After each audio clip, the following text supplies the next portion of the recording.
And for more insight, let's turn to Femi Adeagbo, who is an ICT consultant and CEO of COMNAVIG, a company that provides advisory services on a broad range of ICT genres. Hello and very warm welcome. So you are the one that wants to take my job now, all the ICT people. Thank you. I wonder how the robots are going to be doing the presentation like this and Thank, asking the questions. thank you. I'm not a robot, as far as I'm aware. And I often ask myself the same question as well. It's a very strange world indeed, but yes. And COVID-19 seems to, they said it's going to be a new normal. It's not going to be how we used to do business, 3, 4 months ago. That it's like we're in a new phase and a new race for mankind. Is it? Well, I think human beings are social animals, ultimately.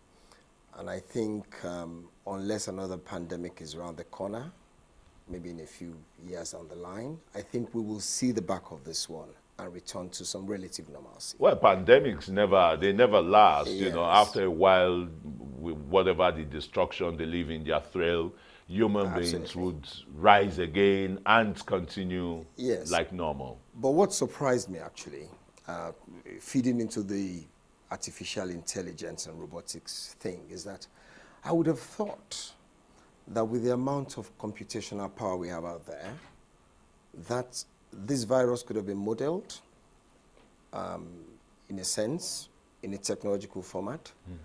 And by now, given the billions of the algorithms, and we could have come up with perhaps some cure, as it were, to mitigate its effect. But that's not happened, has it?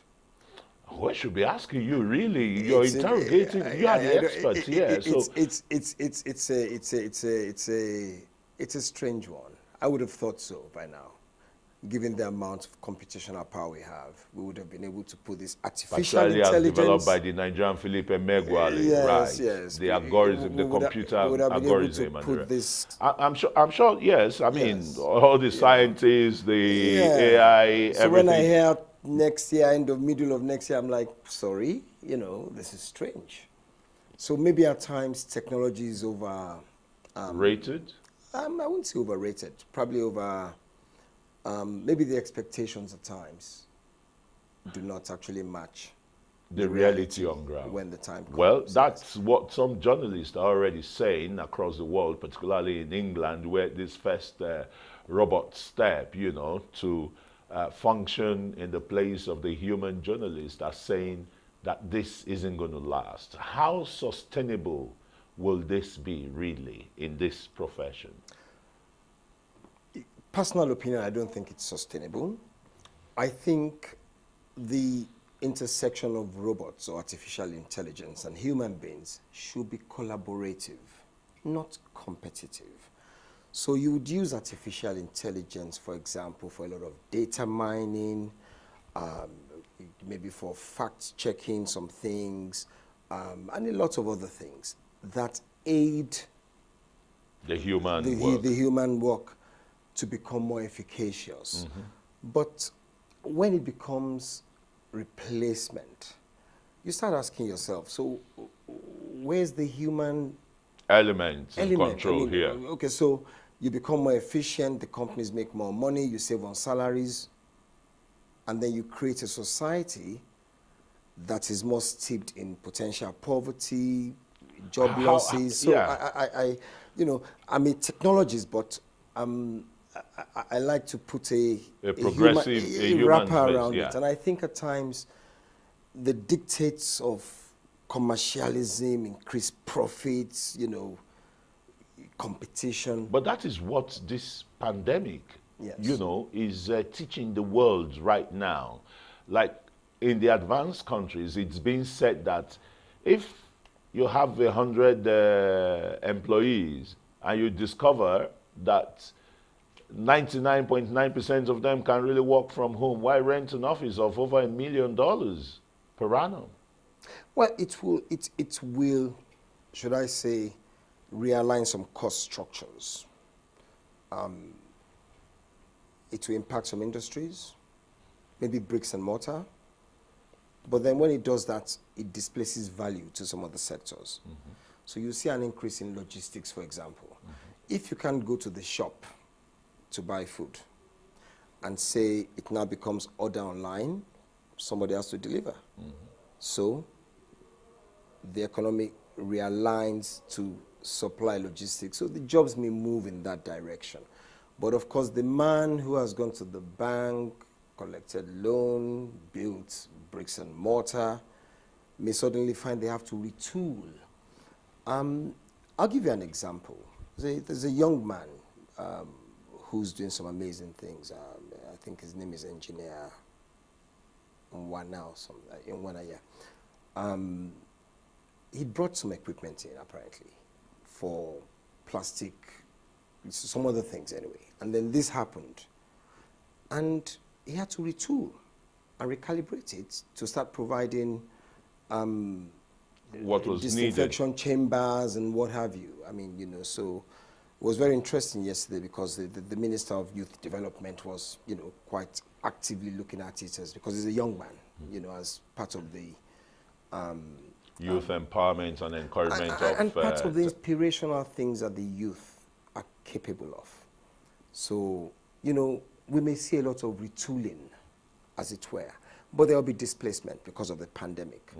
But technology should not completely displace human jobs. I don't think so. I think it should be a collaboration. Well, I was just going to talk about, you know, the advent of robotics and the rest, robotics engineering, particularly the car giants said they were going to start using robots, you know, in tooling their cars and the rest. Yes. But we'll still find loads of humans on the shops, whether you go to GM or is it Toyota or is it Nissan and the rest, you know, you got a lot of the human employees there. So how well is this Microsoft's own robots and robotics really going to make a change in the face of journalism in the world?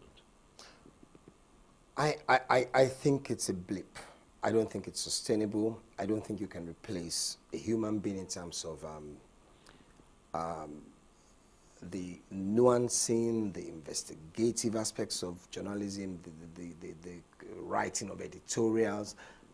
Computers can play a part to, you know, to augment what the human is doing, and in very limited circumstances, maybe replace the human being. But that's not to say 20 years down the line, at the rate of technological advancement, that we may not be sat here talking to a robot. I may be a robot coming in to talk to a robot, for all you know. I hope not. You've watched this film, iRobots, Will Smith. Yeah. I mean, we watched it then for the entertainment value. I think it was about 15 years ago. Thereabouts. And intrinsic. When you visit it again now, you see a different dimension, because you can feed robots with enough intelligence, and then they actually start competing with their creators, and they become a Frankenstein monster in a sense.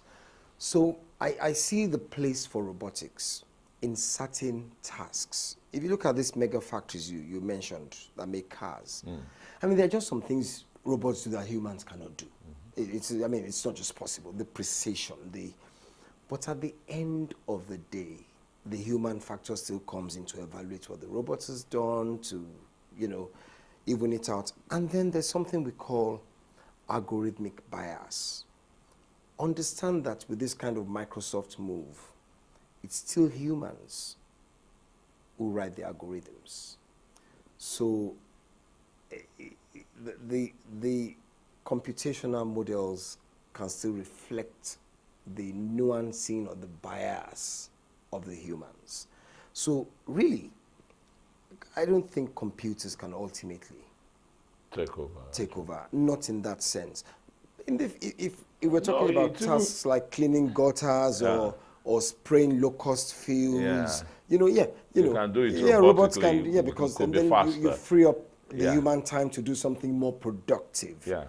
And I also think economies have to apply technology based on their relative needs for creating human jobs. That's a social component. can't look at everything as ROI. You know, where's the money? This is efficient. This is, you know, because you pay for it in another way. Crime goes up. You then have to invest more in policing. You have to invest more in, you know, if it's a socialist, a welfareist economy, then you have to invest in welfareism. So you're not really gaining much, are you? You gain on one hand, you lose the other. you give it back on the other. You take it, so it's taken back on the other. So that's why they say that the human brain is even 10 times faster than the computer. So where is the place of robots? Yeah. Well, you know, if you look at what the computer did maybe 30 years ago, where maybe an IBM machine, you know, would fill up all the space, and now the microchip and, you know, super chips have compressed that. Absolutely. You know, who knows? Maybe the computer chips may want, but the human brain is an amazing computer. And all the computers are modeled after human brains anyway, and the human senses in a sense. So to answer your question, I think it's a blip. I think you see more blips, Okay. but I don't think it's sustainable on the long term. It's not sustainable. Okay. Well, as a journalist, I'll quickly agree with you there. You wouldn't want the edit. National Bureau of Statistics, you know, came out in its quarter one report of this year to say that ICT and the technology sector added 14% to the GDP growth. That's quite outstanding, isn't it? It's remarkable. And I believe it's going to grow even further because there's a lot of innovation inherent within the Nigerian populace. And I think as you start to see the different facets towards which technology can enhance business, enhance personal, social interactions, I think you'll see an upward trajectory. But I worry about something though. You know, we spend a lot on ICT in Nigeria, and it will be interesting to actually see, to unpack that productivity. I'll tell you what I mean. I think last year we spent about $5 billion on just data, not voice, just data. Now, what quantum of that data expenditure is actually productive endeavor? You will always have unproductive endeavor. But if you go on social media, for example, you know, you need to ask yourself what portion of it is actually aiding business, what portion of it is aiding collaboration, and what portion is fun. It's very, very important. Two, we talk about unemployment a lot in Nigeria, and you know, these figures are alarming at times. But when you look at our consumerism and our spend, there's a dislocation. China alone, I think our trade deficit with China last year was about, I think, 10 billion. I think they shipped about 12 billion to us. We shipped about 2 billion to them. So there's a deficit of about 10 billion, which is massive. Where's the money coming from?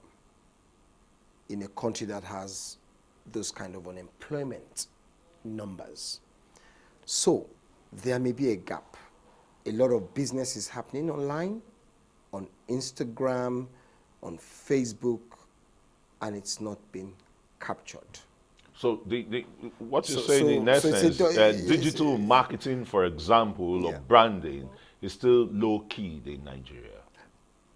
I wouldn't say digital marketing or branding. I would say digital activity is extensive, but are we understanding its constituent parts well enough in terms of economic planning, in terms of how we report our data?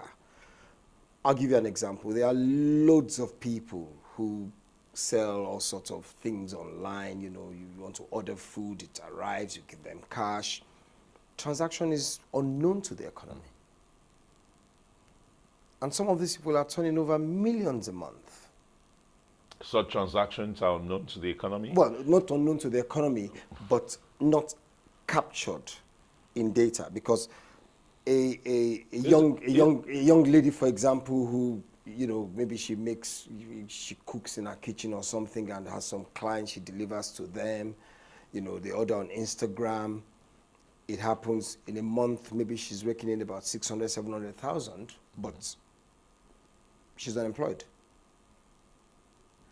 Yes, So it's a distortion of, there may be a distortion of the reality that is happening in that is enabled, in a sense, by that digital economy itself. It still reflects ultimately in terms of GDP, because growth. all goods and services end up being captured. So one would have thought that the Federal Inland Revenue Service that is tinkering with, you know, taxing your WhatsApp, you know, how many WhatsApp messages and the rest you send, should be looking in that direction and collaborating with the Ministry of Communications and Digital Economy. Because, I mean, like, it's agreed worldwide now, it's a new world that we're going to start living in, a new world that is going to be driven, you know, by digital, like it's happening in broadcasting. Sometimes you don't necessarily have to be anywhere you are in the world. We talk to you via WebEx or Zoom and the rest, and that has cut off certain satellite configuration and simplified technology in that direction. Shouldn't the FIRS be liaising or go in sync with the Ministry of Communications and Digital Economy in this, because it will mean more revenue to government as well? I believe they are beginning to look at it. There was some discussion about it, I think, last year. But it was very, I mean, you probably read the story of somebody who put out on social media an apartment they just bought, you know, and then taxman came knocking that, you know, sorry. You're going to pay some tax. Well, yeah, because, you know, you don't have you're an entrepreneur on social media. And you've made this kind of money, but, you know, technically speaking, I don't know whether the MBS counts that kind of person as self-employed or unemployed. Well, that's the essence of having, you know, data. Yes. If you said Nigeria spent $5 billion on data. Absolutely. Then, and $6 billion the year before, yeah. Yeah, so then... there's a problem, these are huge sums. No, what's the disconnect here? It's difficult because the honesty level of the society too is an issue. Maybe there's a distrust in that social contract. People don't want to pay taxes.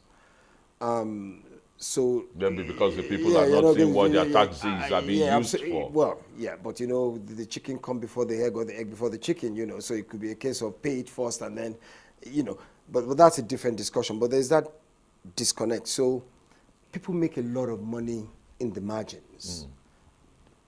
That doesn't show up.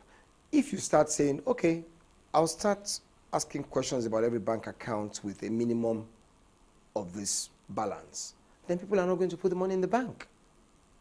So that would affect cash flow. You know, so it's a very tricky space. I think it needs to be incentive-based. It needs to be, okay, and government is already working in that direction with the Finance Act. Okay, if you turn over less than 25 million, you won't pay tax. So it gives people probably more reason to come forward to be part of that formal economy. But I can tell you, the informal economy in Nigeria is massive. I've said this on this program before. I interviewed a young lady on my street who sells roast plantain and yam. She turns over about 30,000 a day. Yeah. Unknown to the economy. Yeah. I asked her, do you have BV? Do you have? She doesn't even have a bank account. Not interested. And if you looked at her in terms of the comportment and you know, optics, you wouldn't believe she was turning over that kind of money. But I observed for a few minutes, and I saw the traffic and the, you know, bringing out money, giving people change. And I then kind of like went to her, built up some trust, and then I said, let me ask you a few questions. You know, how much do you really make from this a day? And when she told me, I was in shock. And when she saw the shock on my face, she said, that's my daughter. Daughter was playing nearby, very, very polished looking, but she did not, you know, she looked like, you know. So how do we bring that kind of person into the basket, into the tax basket, into the economic data? I don't think it's been. Your average suya seller, and just cast your mind, across the country and think of everybody selling suya in Nigeria. You'd be shocked at what some turnover. The ones on Usuma streets years back used to sell 650 chickens a day. A day. Are they known to the economy? So there's still a lot of work to do. Yeah, Yes. quite a lot of work. But it's an amazing feat, and Yeah. it's actually because of some deliberate policy as well on the part of all right, government. let's just hope that all those will be straightened out so that will not be pushed out by the robotics in our line of business. You won't be. All right, thanks so very much, My pleasure. Femi Adeagbo. Is an ICT expert. Thanks for joining us on the Arise interview. Thank you very much, sir. Well, that's it for this edition of the Arise interview. Do join us again tomorrow from me and the entire team here in Abuja. Goodbye, and thanks for watching.